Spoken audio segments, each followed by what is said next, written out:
Imagine a world where Cleopatra, the last pharaoh of Egypt, refuses to be a tragic figure of history. A world where she is not the woman who lost to Rome, but the woman who conquered it. It begins with intelligence, not armies. Cleopatra was fluent in 9 languages, trained in politics, mathematics, astronomy, and diplomacy. She knew how to read people. She knew how to read nations. And in this alternate timeline, she uses that brilliance to reshape the ancient world. When she meets Julius Caesar, the alliance they form is far more than romance. Cleopatra sees Rome's internal weakness, its civil wars, its divided senators, its ambitious generals fighting for power. Egypt is wealthy, stable, and united. Rome is powerful, but fractured.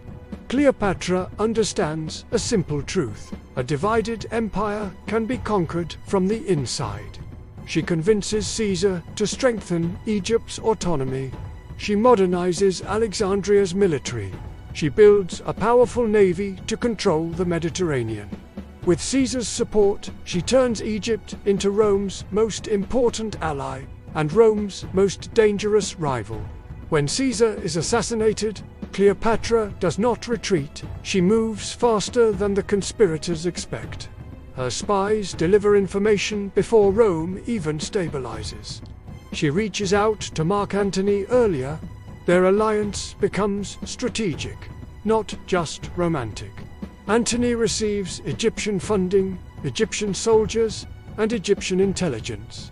Cleopatra positions Egypt as the heart of Antony's power. Rome begins to split. Half of it follows Octavian, half of it follows Antony. But this time, Antony has Cleopatra, a queen who thinks like a general. Alexandria becomes a war factory. Egyptian engineers build faster ships, stronger hulls, new siege weapons, a fleet unlike anything in the Mediterranean.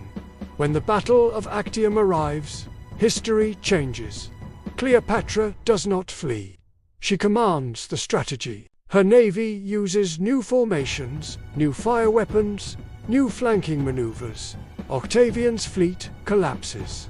The future Augustus is defeated before he can become emperor.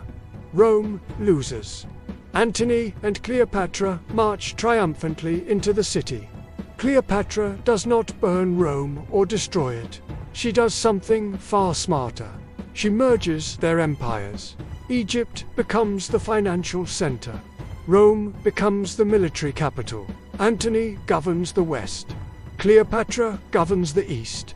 Together they form a hybrid super-empire stretching from Spain to the Red Sea. And Cleopatra is the true mind behind it all. She reforms the Roman Senate. She elevates scholars, scientists, and philosophers. She brings Egyptian medicine, mathematics, and astronomy to Europe.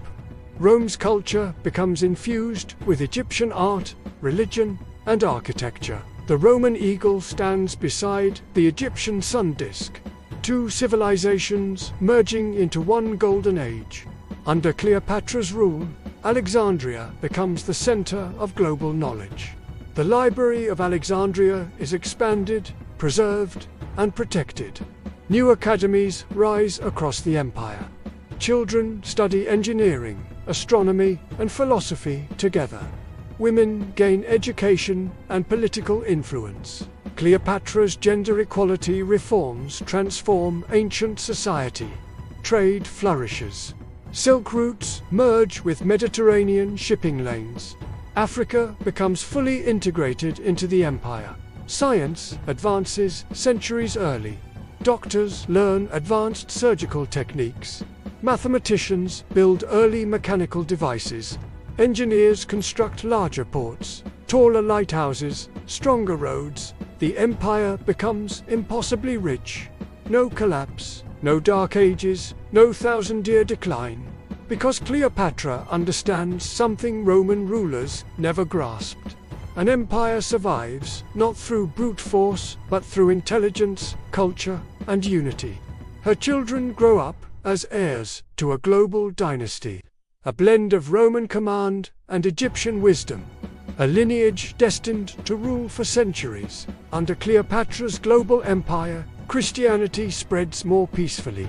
Science and religion develop side by side. Europe, Africa, and the Middle East evolve together. A unified ancient world leaps forward in knowledge, technology, and stability. Cleopatra does not just conquer Rome, she transforms it.